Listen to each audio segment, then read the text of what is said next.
Sistem Necromancer. Bab 221 sampai dengan 224.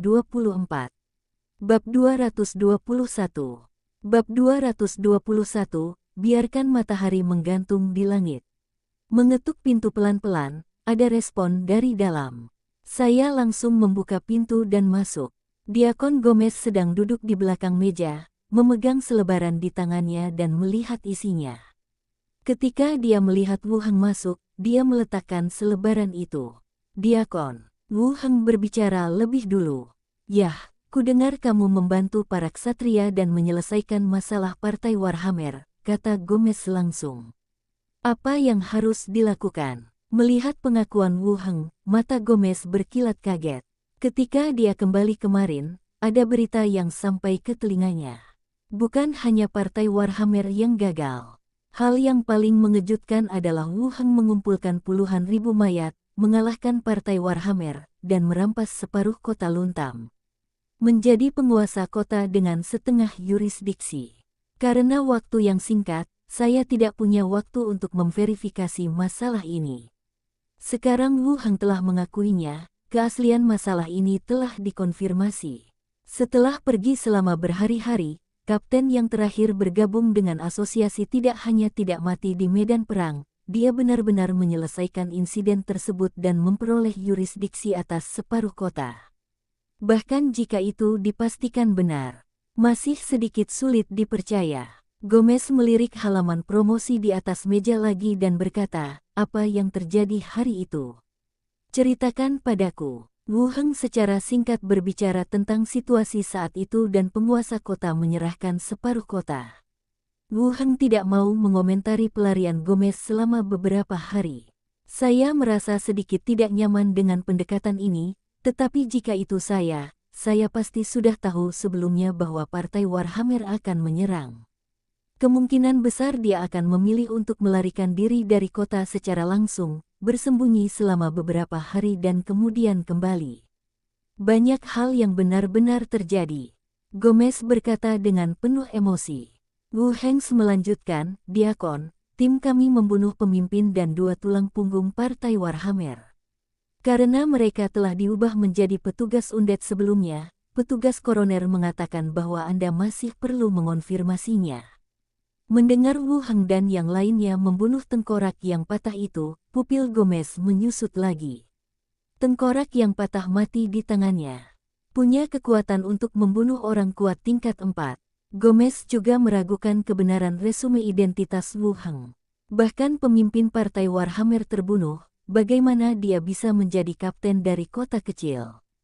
Ada ledakan spekulasi di hati saya, tetapi tidak banyak perubahan di wajah saya, dan saya berkata, baiklah, biarkan pelayan undeatmu masuk. Gomez memanggil petugas koroner, dan Wu Heng juga membiarkan 3 kerangka ork masuk. Setelah melakukan serangkaian perbandingan, Gomez berkata langsung, tidak masalah, laporkan saja ke asosiasi dan tim 12 akan disalahkan. Ya, Diakon. Petugas koroner mengangguk dan langsung pergi. Gomez memberi isyarat agar Wu Heng duduk di samping. Dia terus bertanya, sekarang Anda adalah penguasa kota, apa rencana Anda selanjutnya? Wu Heng tidak menyangka pihak lain akan mengobrol dengannya, dan berkata langsung, tidak ada rencana, lakukan saja selangkah demi selangkah. Gomez mengangguk, asosiasi tidak mencampuri kehidupan anggotanya, namun identitas kapten dan penguasa kota masih perlu ditangani. Jernih. Baiklah, kami semua adalah anggota asosiasi. Jika Anda butuh bantuan, Anda bisa langsung bertanya kepada kami. Setiap kali dia pergi ke sana, Gomez tampak menjadi orang yang berbeda. Di masa lalu, ketika saya berbicara dengan Wu Heng, pada dasarnya saya menyerahkan tugas, dan nadanya adalah pemimpin yang mengeluarkan perintah. Meskipun Wu Heng memimpin timnya untuk membunuh banyak penjahat yang dicari, mereka tidak menarik perhatiannya. Sekarang dia lebih terlihat seperti pemimpin yang menjaga bawahannya, dengan wajah ramah. Wu Heng merasa sedikit tidak nyaman dengan hal itu. Terima kasih, Diakon. Jika ada kebutuhan, saya akan memintanya. Pelayanan berjasa tingkat kedua, saya akan merekomendasikannya kepada asosiasi ketika saatnya tiba. Cukup menjadi wakil Diaken yang luar biasa. Adakah tempat yang ingin Anda tuju? Gomez melanjutkan. Wu Heng melirik ke pihak lain, tidak menyangka dia akan menyebutkan masalah ini. Rekomendasi dari Diaken juga merupakan cara yang sangat penting untuk promosi. Saya belum memikirkan hal ini. Level dan kekuatan saya tidak memenuhi persyaratan ini. Yah, luangkan waktumu, kamu masih muda, dan dunia akan menjadi milikmu di masa depan. Keduanya mengobrol santai. Kapten tim lain mengetuk pintu dan masuk. Dia melirik kedua orang di ruangan itu. Diakon, Kapten Wu Heng. Gomez mengangguk. Wu Heng, silakan lakukan pekerjaanmu. Aku akan memberitahumu jika ada tugas. Oke. Wu Heng setuju, mengangguk kepada kapten di ruangan itu, dan keluar dari ruangan. Setelah menutup pintu, samar-samar Anda masih bisa mendengar percakapan tentang buronan penjahat di dalam. Kembali ke ruang regu, dua anggota lainnya juga duduk di ruangan itu. Kapten, bagaimana kabarmu? Duke bertanya langsung. Tidak apa-apa, saya sudah memberitahu Diakon tentang Partai Warhammer, dan penghargaan tersebut akan diberikan kepada tim kami ketika saatnya tiba, kata Wu Heng. Mendengar kata-kata tersebut, tiga orang lainnya menunjukkan ekspresi bahagia. Satu layanan berjasa tingkat 2, dua layanan berjasa tingkat 3, bahkan hanya satu rekor pembunuhan terkoordinasi, sudah cukup untuk membuat resume mereka terlihat sangat bagus. Tidak masalah untuk dipromosikan menjadi kapten di masa depan. Ini semua berkat kapten, dan kami mendapat manfaat darinya. Duke menggaruk kepalanya dan berkata dengan nada menyanjung. Dua orang lainnya juga setuju. Oke, semua orang telah berkontribusi, kata Wu Heng, dan terus melihat ke arah pendekar pedang yang mengenakan pelindung kulit, Gaulberry. Kapten, Gaulubli adalah pencapaian yang berjasa. Saya bergabung dengan tim dengan tujuan tertentu, dan dalam beberapa hari setelah bergabung, saya langsung kehilangan beberapa perbuatan baik. Dia mungkin orang dalam asosiasi yang mengumpulkan pahala paling cepat. Ini adalah jenis keberuntungan yang tidak akan dipercaya oleh siapapun jika Anda memberitahu saya. Uang pensiun sudah turun. Pergi ke meja depan untuk mengambilnya ketika waktunya tiba dan kirimkan ke keluarga Bull. Tak perlu dikatakan lagi, sisanya hanya masalah memberikan uang. Kapten yang baik, Wu Heng melirik beberapa orang dan berkata, oke, asosiasi tidak ada hubungannya. Ayo kita semua pulang dan beritahu keluarga kita kabar baik. Semua orang akan bahagia. Terima kasih, Kapten. Beberapa orang mengucapkan terima kasih dan langsung meninggalkan asosiasi. Keluar dari perkumpulan, Wu Heng berjalan lurus menuju konsorsium lambang ular di seberangnya. Masuk ke ruang tunggu, Lechia berjalan mendekat di belakang. Dia mengangkat alisnya dan berkata, Tuan Kota, mengapa Anda bebas datang ke tempat saya hari ini?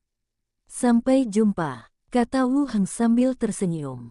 Aneh kalau aku mempercayaimu. Apakah ada berita tentang komisi untuk memperoleh buku keterampilan? Wu Heng bertanya. Lechia duduk di samping, dengan kalung emas yang diberikan Wu Heng terbuka di leher rampingnya. Membuat kulit lebih putih. Insiden pesta Warhammer baru saja berakhir.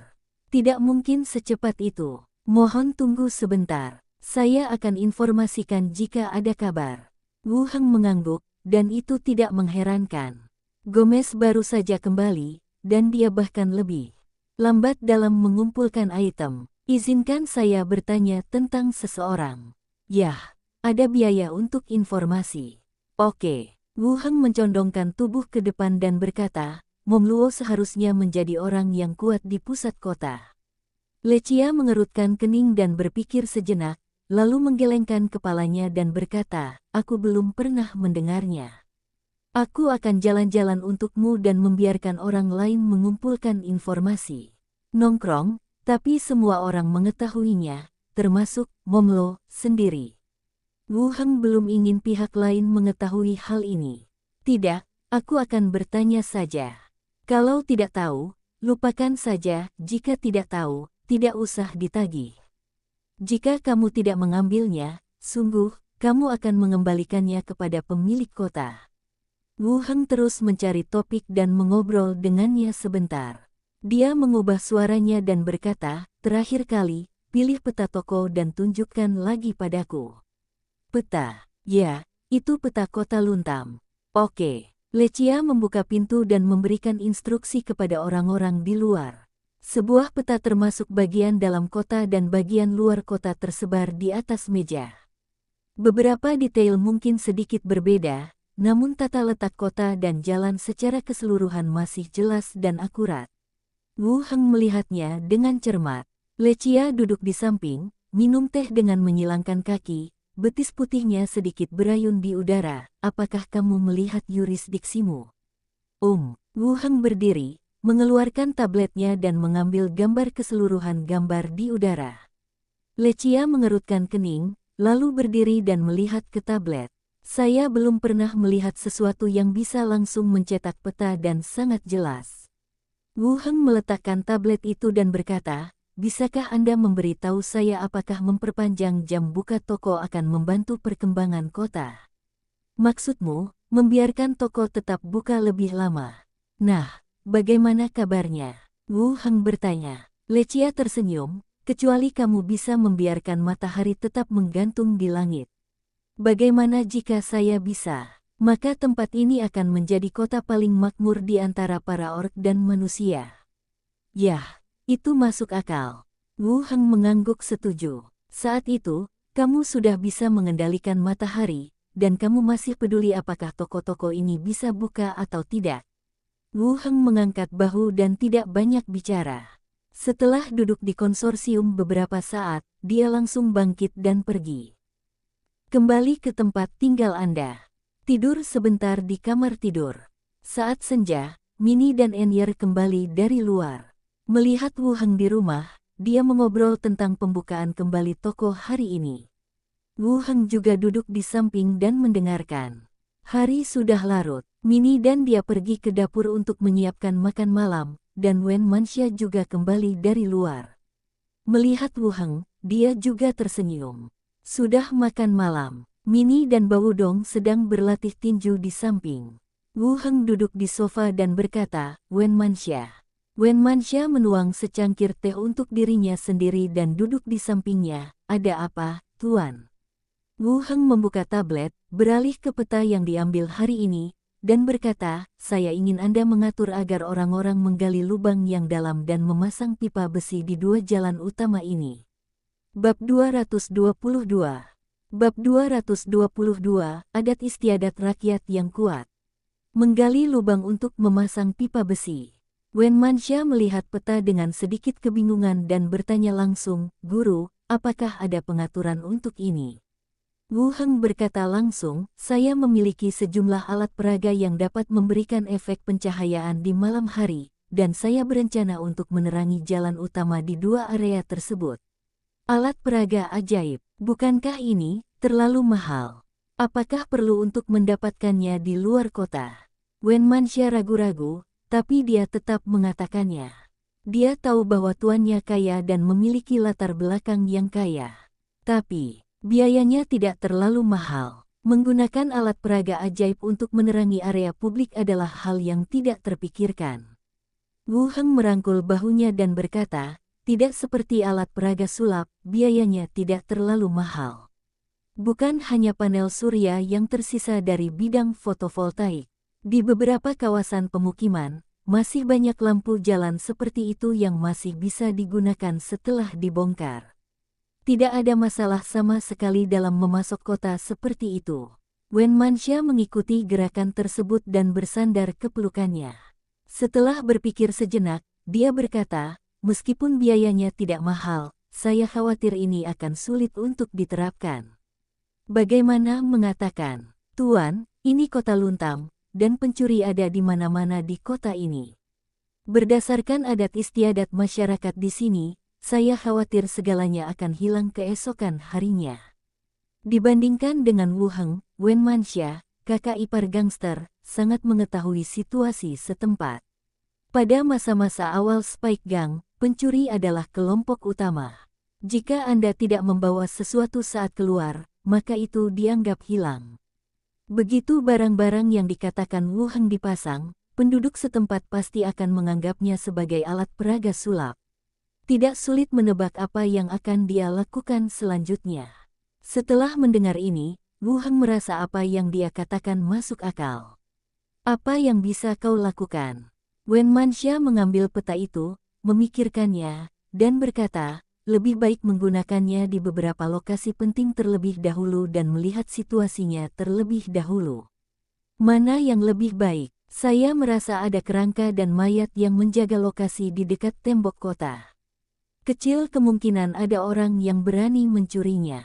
Anda bisa mencoba menggunakannya dulu. Itu solusinya. Melihat peta lagi, ada 4 lokasi di tembok kota yang dijaga oleh petugas undet, tembok kota bagian luar dan tembok kota bagian dalam di 2 wilayah perkotaan. Kalau begitu mari kita pasang pipa besi di tembok bagian dalam kota terlebih dahulu dan lihat efeknya terlebih dahulu. Wu Heng mengklik 2 lokasi di peta. Oke, saya akan melakukannya besok.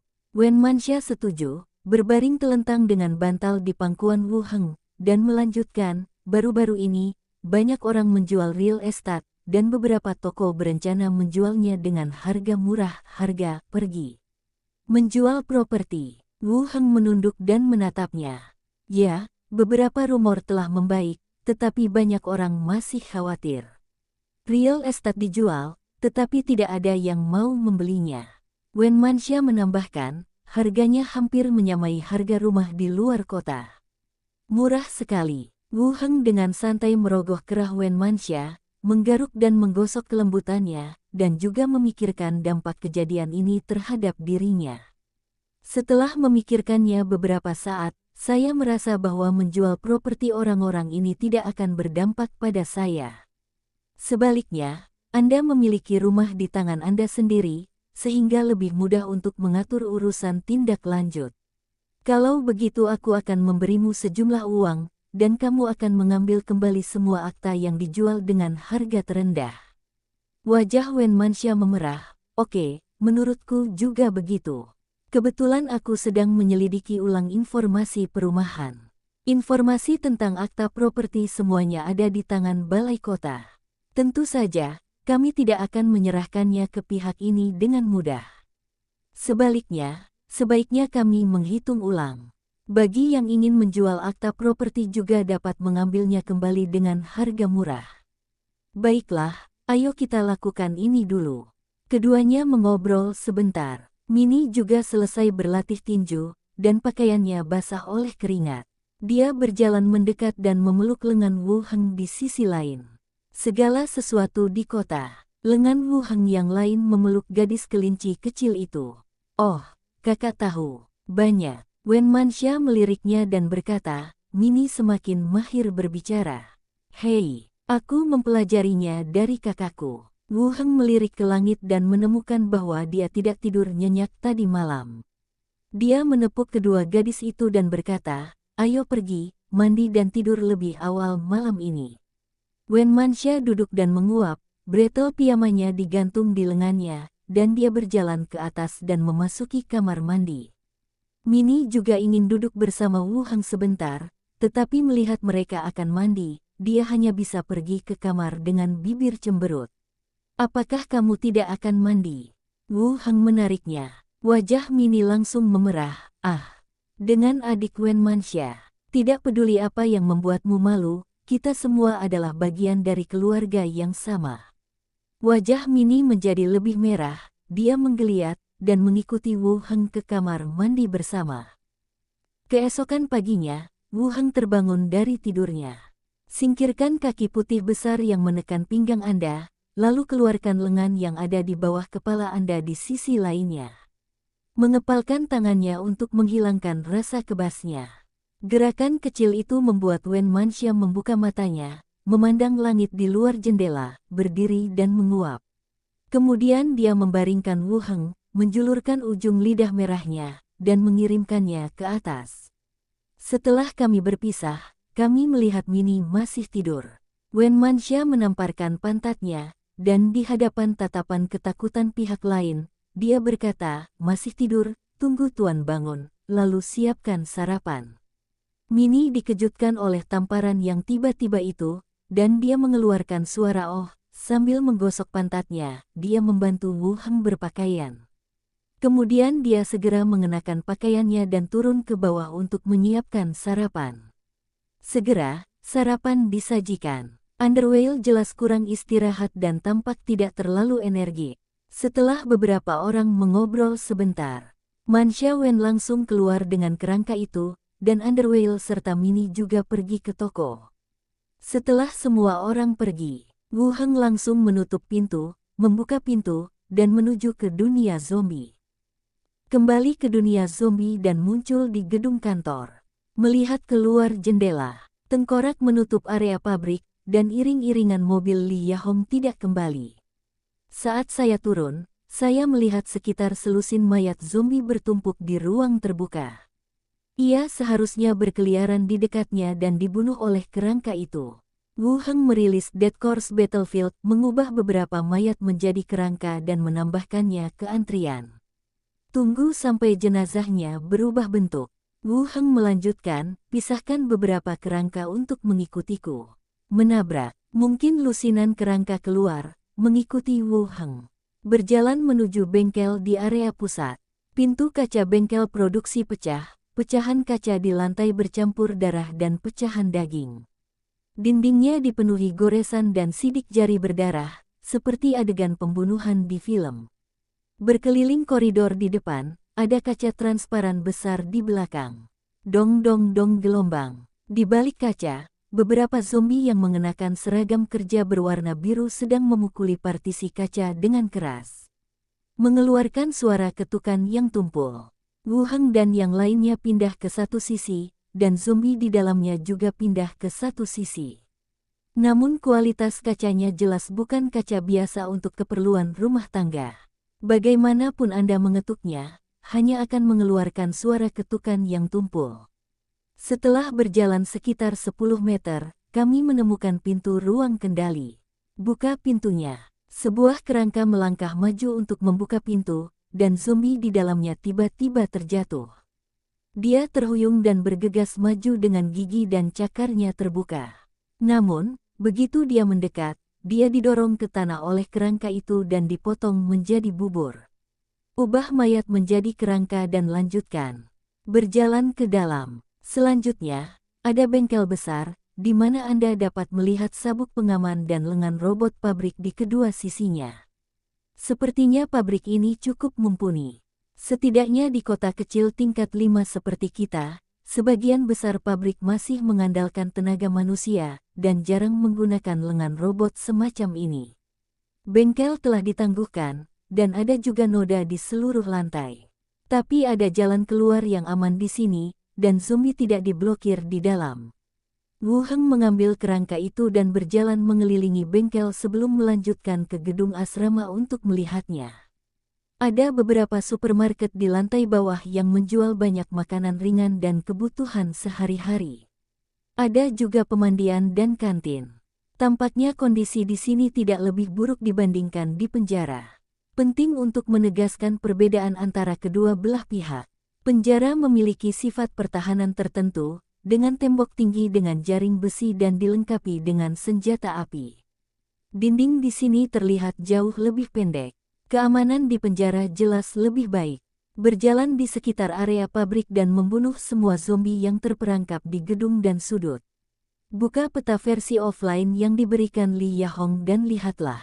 Dengan lambaian tangannya, dia memimpin pasukan kerangka langsung keluar dari komunitas. Masih ada beberapa pabrik di dekatnya.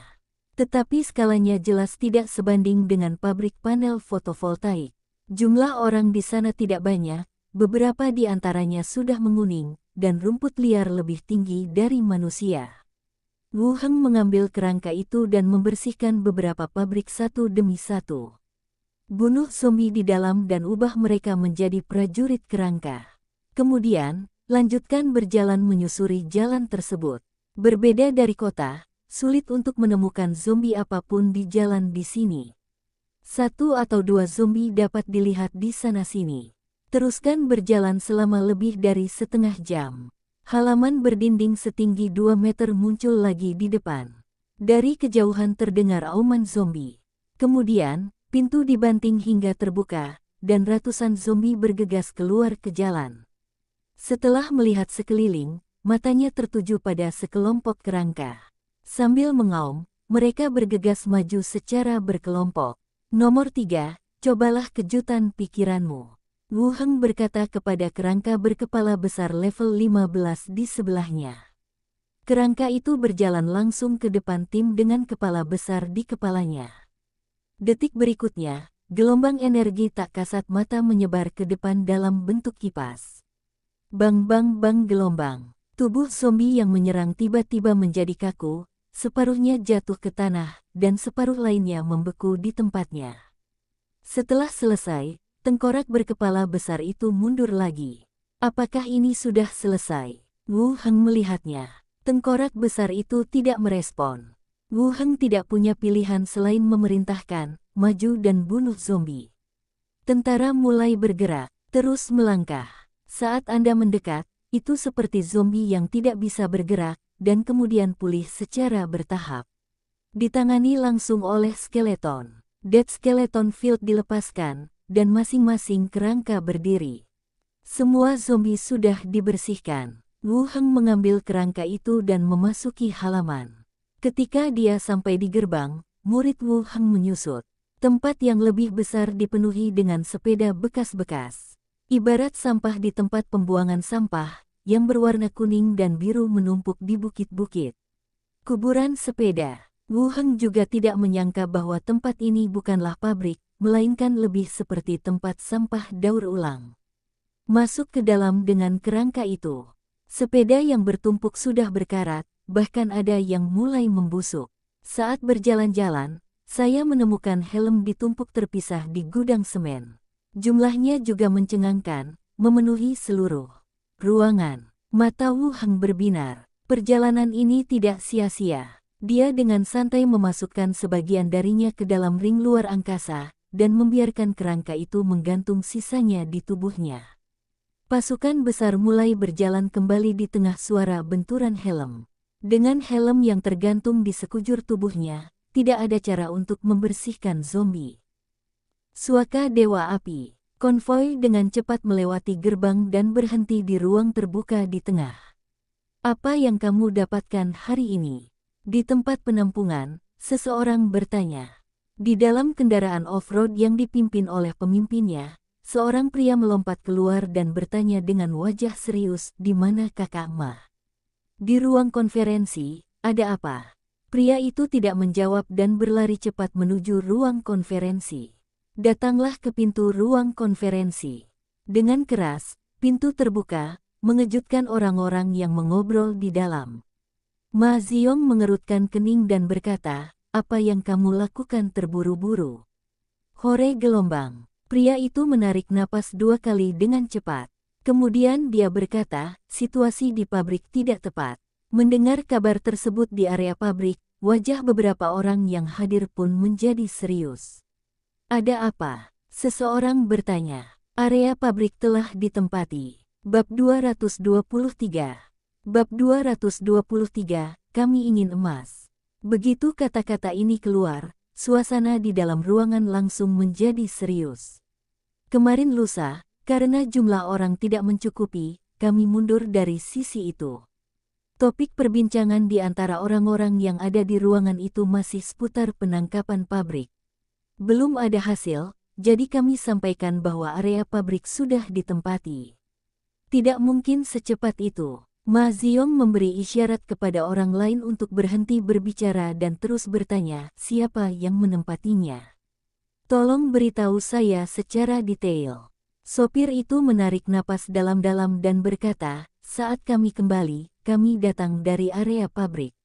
Saat kami lewat, kami melihat ke dalam melalui gerbang.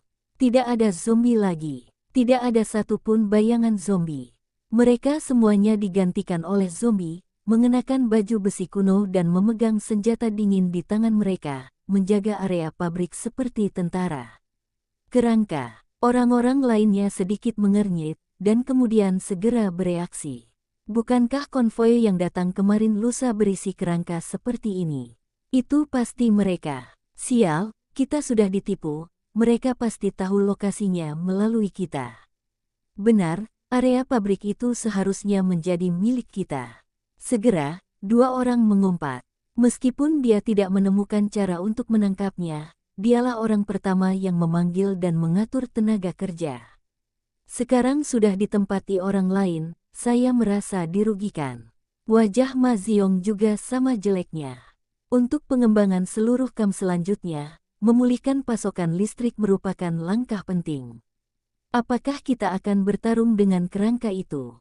Jika pihak lain dapat merebut area pabrik itu sendirian, kekuatannya tidak boleh lemah. Pada saat itu, kedua belah pihak akan menderita kerugian dan tersingkir oleh lingkungan saat ini.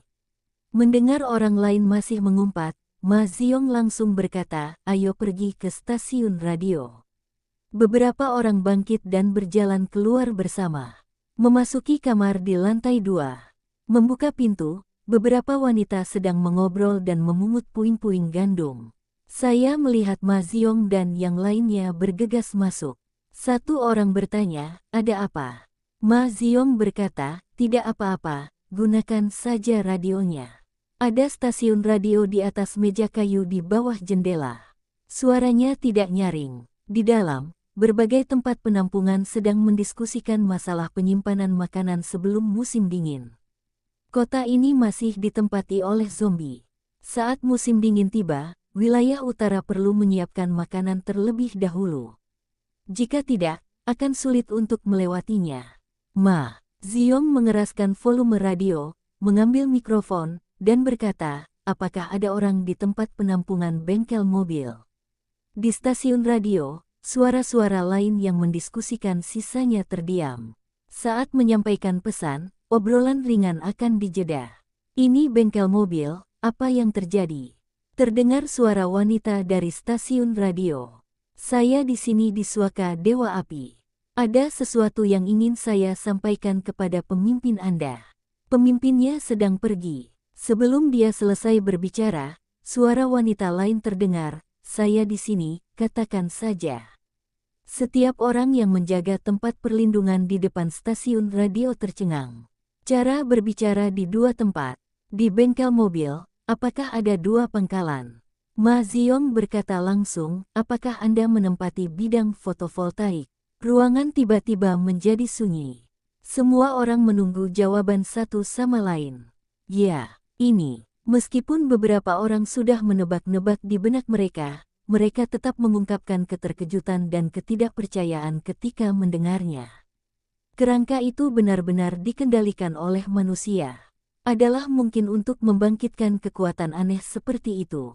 Sebelum Ma Ziong dapat berbicara, suara dari beberapa tempat penampungan lainnya terdengar lagi di radio. "Bengkel mobil itu tidak asli. Kami sepakat untuk menyerang bersama dan membagi rampasannya secara merata." "Benar, disebut juga oleh Kapten Ma. Apa maksudmu menempatinya tanpa mengucapkan sepatah kata pun? Bagaimana Anda mengetahui lokasi pabrik?" Setiap shelter, Anda dan saya mulai saling bertanya. Tetapi tidak ada tanggapan dari bengkel mobil. Ma Ziong terdiam beberapa saat, membiarkan stasiun radio mengkritik bengkel mobil, lalu berkata, "Apakah Anda bersedia menukar panel fotovoltaik?" Sisanya kembali tenang. Di stasiun radio, suara wanita dari bengkel mobil kembali terdengar, "Bisa ditukar." Dia berhenti sejenak dan melanjutkan, "Anda tidak akan dapat menempati area pabrik itu dalam waktu singkat. Kami dapat menyediakan panel fotovoltaik dan makanan, dan Anda dapat menukarkan barang yang kami butuhkan. Ada juga makanan. Seberapa kayakah orang ini hingga berani menjual makanan ke semua tempat penampungan?" Berburu Ma Ziong untuk terus berbicara. Kemudian salah satu tempat penampungan bertanya, "Apa yang kamu perlukan?" "Kendaraan lapis baja, senjata, inti mayat, emas dan perak." Jawab orang lain. Kendaraan lapis baja dan senjata, tidak perlu memikirkannya, adalah persyaratan yang diusulkan untuk Suaka Dewa Api. Hanya mereka yang memiliki hal semacam ini di tangan mereka. Tetapi emas dan perak, apa gunanya memiliki ini saat ini? Apakah kamu benar-benar menginginkan emas dan perak? Seseorang bertanya. Ingin. Ma Ziong terus menyela, berapa rasio pertukarannya? Stasiun radio menjadi sunyi senyap, dan semua orang menunggu jawabannya. Setelah beberapa saat, orang tersebut menjawab, kami perlu mendiskusikannya dan akan menghubungi Anda kembali dalam 2 hari ke depan. Bagus. Pasang kembali di radio. Ma Ziong dan yang lainnya masih terdiam. Tampaknya kekuatan bengkel mobil jauh lebih kuat dari perkiraan mereka. Mampu mengatakan bahwa makanan ditukar dengan semua tempat penampungan bukanlah sesuatu yang berani dikatakan oleh kebanyakan orang. Mereka menginginkan mobil lapis baja. Kami tidak bisa memberikannya kepada mereka. Kami hanya punya beberapa mobil ini. Maka kita tidak memerlukan panel fotovoltaik, dan kita tidak memiliki cukup makanan di musim dingin. Kapten Ma, menurutmu apa yang harus kita lakukan? Ma Ziong masih duduk di kursi. Dia berpikir sejenak dan berkata, kendaraan lapis baja tidak boleh diserahkan. Bukankah mereka juga menginginkan emas dan perak? Periksa apakah ada bank dan toko emas di dekatnya. Tidak ada banyak hal seperti itu. Ya, tukarkan. Dengan emas dan perak. Ayo bersiap-siap, kita akan keluar besok. Sambil mencari perbekalan, kita juga harus memperhatikan lokasi toko emas. Bagus, semua orang mengangguk dan berpencar. Pada pita frekuensi yang sama, semua shelter yang mendengar percakapan tersebut mendiskusikan masalah ini. Radio kebanyakan orang hanya dapat digunakan untuk mendengarkan, tetapi tidak untuk mengirimkan pesan. Setelah mengetahui bahwa emas dan perak yang tidak berguna dapat ditukar dengan makanan atau panel fotovoltaik, semua orang mulai melakukan persiapan. Mungkin musim dingin kali ini bisa dilewati dengan aman. Wu Heng kembali ke pabrik dengan membawa kerangka itu. Setelah menyimpan semua helm di gudang, formasi pertahanan ditata ulang hingga mengelilingi seluruh area pabrik. Sebenarnya, sisi ini lebih aman dibandingkan sisi lain di kota ini yang kosong dan tidak banyak orang. Tetapi beberapa tindakan pencegahan masih perlu dilakukan untuk menghindari masalah. Setelah semuanya diatur, melewati gerbang batas dan kembali ke kediamannya. Sekarang sekitar jam 4, Wu Heng pertama-tama meminta kerangka itu untuk mengangkat beberapa tiang telepon di sini. Duduklah di kamar sebentar. Bangun dan pergi ke asosiasi lagi. Seluruh asosiasi masih hidup, dan ini juga merupakan waktu berkumpulnya kelompok tentara bayaran. Berjalan ke aula, selain staf, beberapa anggota tim dan kapten saling menyapa dari kejauhan. Sepertinya dia sangat familiar dengan itu. Kapten Wu Heng, ini suratmu. Meja depan berteriak ke sisi ini. Wu Heng berjalan mendekat. Hanya ada satu surat. Dilihat dari pola penyegelan lilin, itu adalah balasan dari Slater. Setelah mengucapkan terima kasih sambil tersenyum, dia berjalan menuju ruang tunggu. Tidak ada seorang pun di ruang tunggu. Wu Heng duduk di depan meja, membuka segel lilin, dan mengeluarkan surat itu. Teksnya masih rapi dan indah. Sejauh menyangkut isinya, ini tentang berterima kasih kepada Wu Heng karena telah mempercayainya dan tentang beberapa situasi internal pembisik rahasia. Wu Heng melihat dengan kasar. Saya merasa nada surat Slater kali ini agak terlalu formal, tanpa ada nada berbisik di masa lalu. Paragraf terakhir mengatakan bahwa 3 hari kemudian, dia akan datang ke kota Luntam lagi untuk mengambil cangkir darah. Biarkan Wu Heng memenuhi kata-katanya terakhir kali. Pergi ke perbatasan untuk menjemputnya. Bab 224. Bab 224, aku akan menjadi pelayanmu, aku belum mengusirnya, aku akan memperbaruinya hari ini. Slater akan datang dalam 3 hari. Tampaknya, cangkir darah, ini lebih penting daripada isi surat itu. Alasannya tidak sulit untuk dibayangkan. Lagi pula, orang yang membutuhkan barang langka ini adalah pemimpin fraksi pembisik asosiasi, dan dapat dianggap sebagai pemimpin tertinggi, Slater. Belum lagi cangkir darah adalah barang langka yang sangat mahal dan pada dasarnya tidak berguna. Meskipun itu adalah barang langka yang sangat berharga, Slater, seorang wanita yang cerdas, tidak akan melepaskan kesempatan untuk membangun hubungan dengan pihak lain. Karena dia tahu pihak lain akan datang, Wu Heng tidak berniat menulis balasan padanya. Menurut jarak dari kota Blackstone ke Rentam, kita seharusnya sudah berada di jalan sekarang. Faktanya, Wu Heng juga sedikit merindukan pihak lain. Setelah datang selama ini, mereka berdua bisa saja bertemu satu sama lain. Setelah duduk di ruang tunggu beberapa saat, tidak ada seorang pun dari tim yang datang.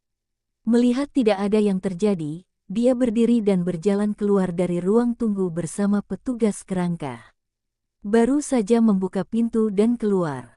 Kemudian dia melihat beberapa ork tinggi berkulit hijau berjalan menuju sisi ini, dikelilingi oleh wakil diakon dan dukun. Orang-orang di jalan membungkuk dan memberi jalan. Dukun itu juga tersenyum dan mengangguk, seperti orang tua yang baik hati. Sepertinya dia baru saja kembali dari luar. Posisi subdiakon memang pekerjaan yang bagus, dan dia kembali lebih lambat dari Gomez. Berdiri di depan pintu dan menyaksikan para ork pergi. Tiba-tiba, dukun ork itu berhenti, menoleh ke belakang, tersenyum dan mengangguk. Wu Heng juga sedikit membungkuk. Seluruh asosiasi, setelah mengikuti pesta Warhammer, semua orang tampaknya menjadi ramah. Dukun itu pergi, dan Wu Heng juga berjalan melewati aula dan meninggalkan asosiasi. Kembali ke tempat tinggal Anda. Minnie dan Enwil mengobrol dan menyiapkan makan malam. Mendengar suara pintu dibuka, Underwale menjulurkan kepalanya keluar dan melirik ke pintu. Melihat Wu Heng yang kembali dengan petugas kerangka, dia segera tersenyum dan berkata, "Tuan, tunggu sebentar, makan malam akan segera siap." Wu Heng mengangguk, melepas baju besinya, dan memasukkannya ke dalam ring luar angkasa.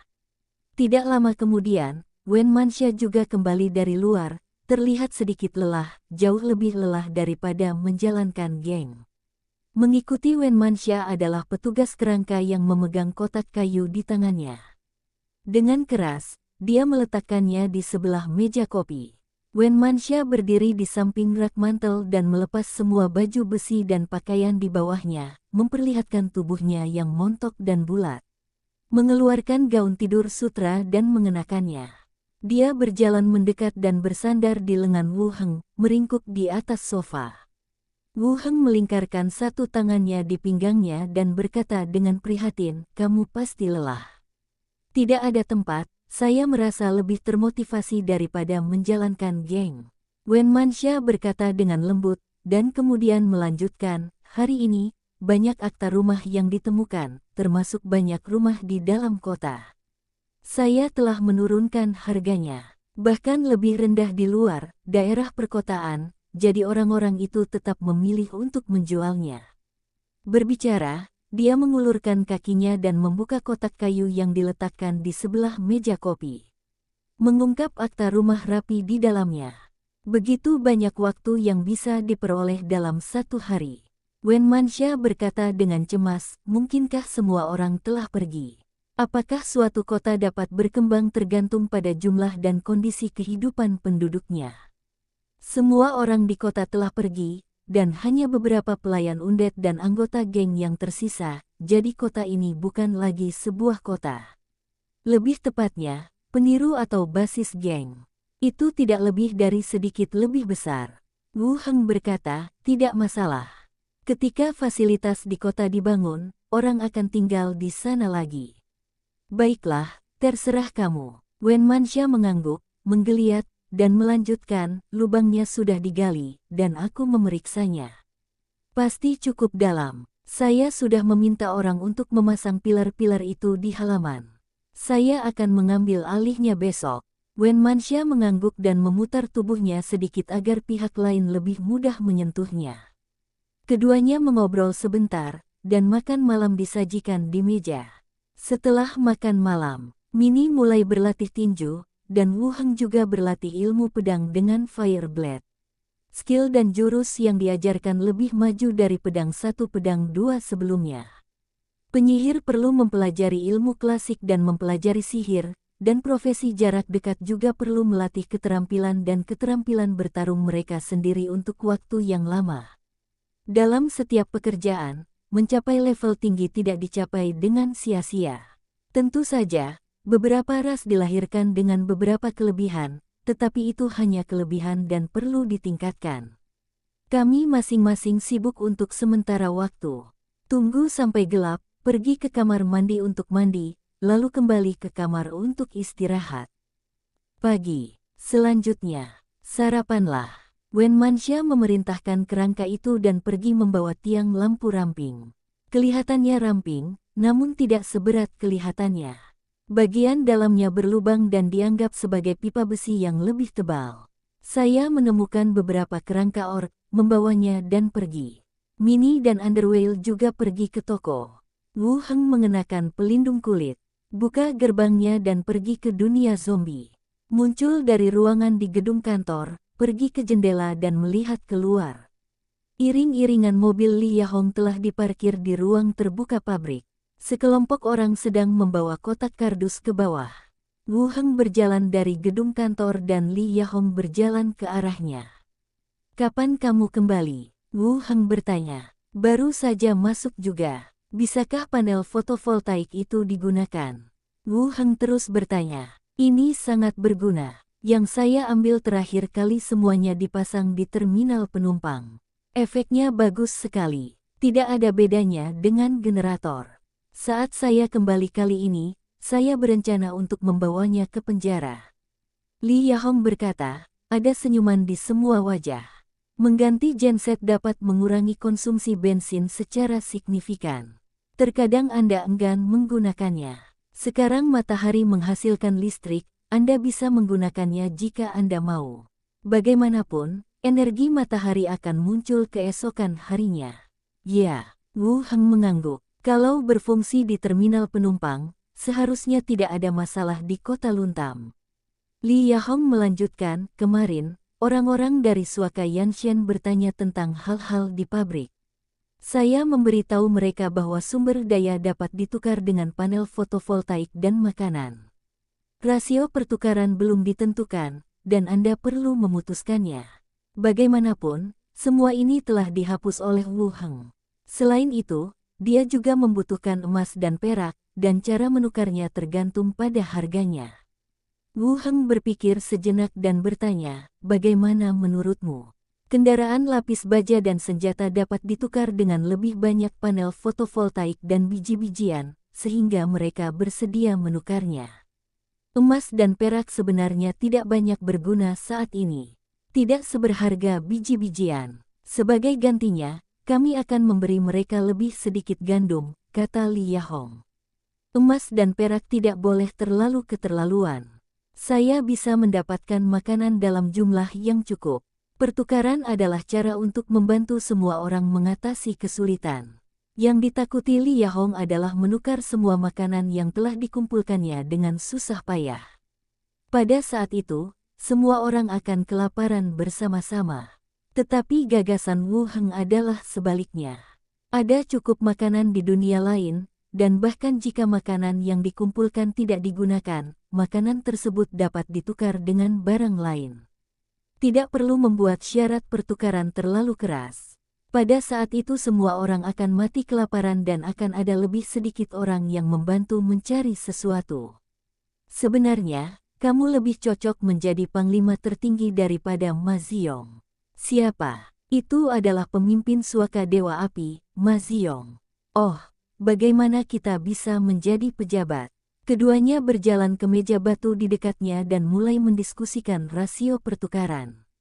Setelah direvisi dan direvisi, harganya sudah diketahui sebelumnya. Sekantong gandum normal berukuran 100 jin dapat ditukar dengan 20 gram emas dan 200 gram perak. Panel fotovoltaik dibagi menjadi 3 ukuran, besar, sedang dan kecil. Yang kecil berisi 50 gram emas, yang sedang berisi 80 gram emas, dan yang besar berisi 120 gram emas. Sedangkan untuk kendaraan lapis baja bisa ditukar dengan 500 panel fotovoltaik dan 5.000 kg gabuh. Cincin emas atau kalung emas hanya berharga beberapa gram. Tidak sulit menemukannya dengan membunuh beberapa zombie atau mencari di beberapa area. Selama Anda tidak berpikir untuk menumpang, Anda bisa mendapatkan makanan sebagai gantinya. Untuk perak, nilainya tidak tinggi. Tidak mudah untuk menemukan hanya beberapa ratus gram. Anda dapat menukarnya dengan beberapa barang kecil ketika saatnya tiba. Setelah menetapkan harga, Li Yahong mencantumkannya lagi.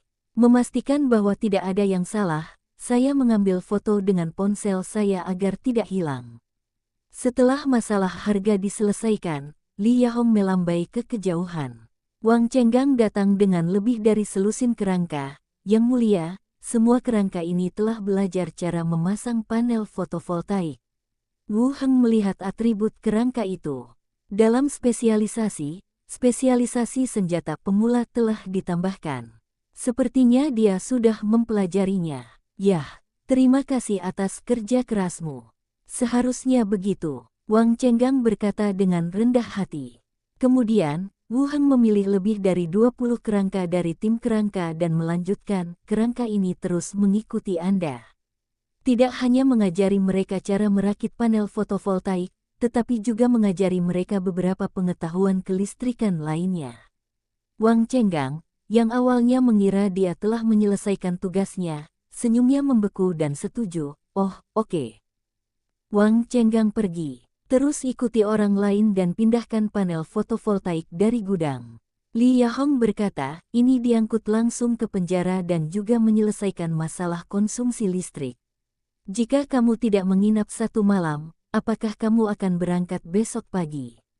Wajah Li Yahong memerah. Jika kamu kembali dalam 2 hari, aku akan menemanimu nanti.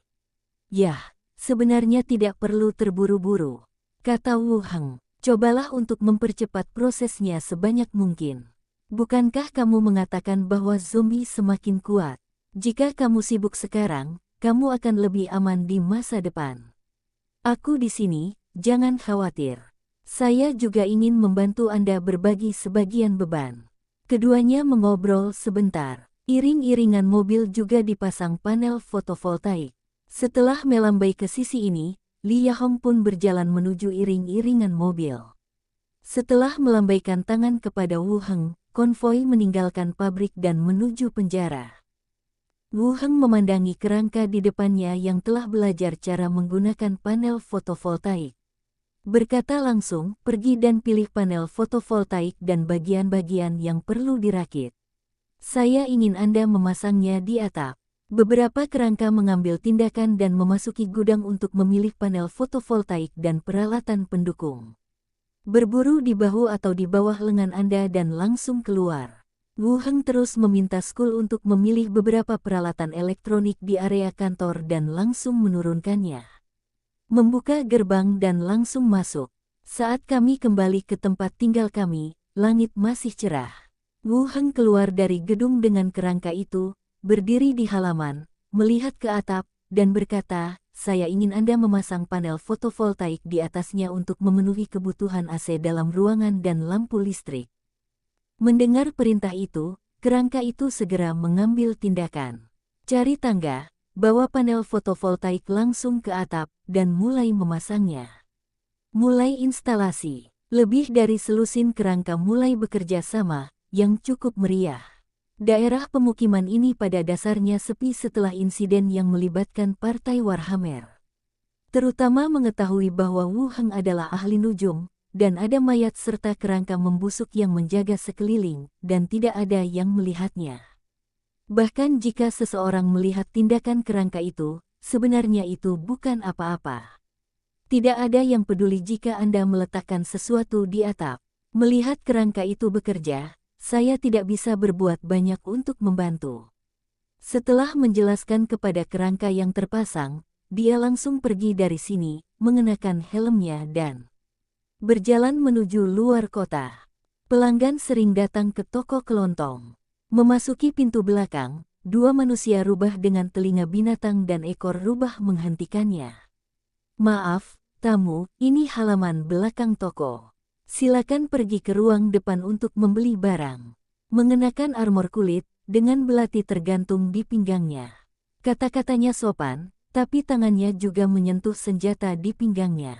Wu Heng melepas helmnya dan berkata, "Ini toko saya. Underwhale seharusnya menyebutkan saya kepada Anda." Kedua manusia rubah itu tertegun sejenak, menatap rambut dan matanya untuk mengenalinya dengan cermat. Dia segera memberi hormat dan berkata, "Tuan Wu Heng, ayo pergi dan segera beritahu Bapak bangsa muda." "Tidak, panggil Mini." Wu Heng berjalan langsung ke halaman belakang. Salah satu dari mereka juga mengangguk dan berjalan menuju ruang depan. Ada beberapa manusia rubah yang duduk di halaman. Ini mempengaruhi laki-laki dan perempuan, kebanyakan perempuan. Bagaimanapun, mereka dibeli dari pedagang budak, dan mereka semua masih relatif muda. Warna bulu manusia rubah di depan saya sebagian besar adalah coklat dan abu-abu. Sebenarnya tidak ada warna yang unik seperti bulu underwhale yang putih bersih. Wu Heng masuk, dan semua orang melirik ragu. Setelah melihat warna rambutnya, mereka semua berdiri dan membungkuk sedikit. Wu Heng juga mengangguk. Segera, Mini berlari dari ruang depan. Melihat Wu Heng, dia segera tersenyum dan berkata, "Guru, datanglah padaku." Wu Heng mengangguk dan berkata, "Baiklah, ikut aku keluar dan membeli beberapa barang." "Oh, baiklah." Mini melanjutkan, "Tuan, jika Anda tidak terburu-buru, saya akan memperkenalkan Anda kepada teman saya." "Teman, Tuan, tunggu sebentar." Mini berlari kembali dengan cepat, dan ketika dia kembali, dia berpegangan tangan dengan dua sosok, satu tinggi dan satu pendek. Di sebelah kiri adalah seorang gadis pendek dengan telinga hitam dan ekor kucing, mengenakan pakaian berwarna krem, dan di sebelah kanan adalah seorang gadis kelinci setinggi sekitar 1,6 meter dengan telinga lob berwarna putih. "Tuan, ini dua temanku, biarkan mereka menjadi pelayanmu," kata Mini langsung. Wajah kedua gadis orc langsung memerah. Dihantui dengan suara rendah, "Tuan." Wu Heng memutar matanya ke arah Mini, bertanya-tanya apakah gadis ini sengaja melakukannya. Dia melirik kedua gadis yang tampak pemalu dan berkata, "Tidak ada kamar kosong di kediaman sekarang. Kalian akan membantu di sini dulu. Saya akan menjemputmu jika ada kesempatan." "Terima kasih, Tuan." Keduanya tampak bahagia dan langsung mengucapkan terima kasih. "Begini, aku sudah membuat perjanjian dengan pemiliknya, tapi aku tidak punya tempat tinggal." Wu Heng memelototinya, "Jangan malu-malu dan keluarlah bersamaku." "Oh, oke." Mini datang dengan terikat, memegang lengan Wu Heng dan berjalan keluar. Keluar dari halaman, Mini bertanya, "Tuan, apa yang akan kamu beli? Apakah kamu tahu toko gandum? Di mana kamu biasanya pergi untuk membeli makanan?" tanya Wu Heng. "Oh, aku tahu, ayo lewat sini."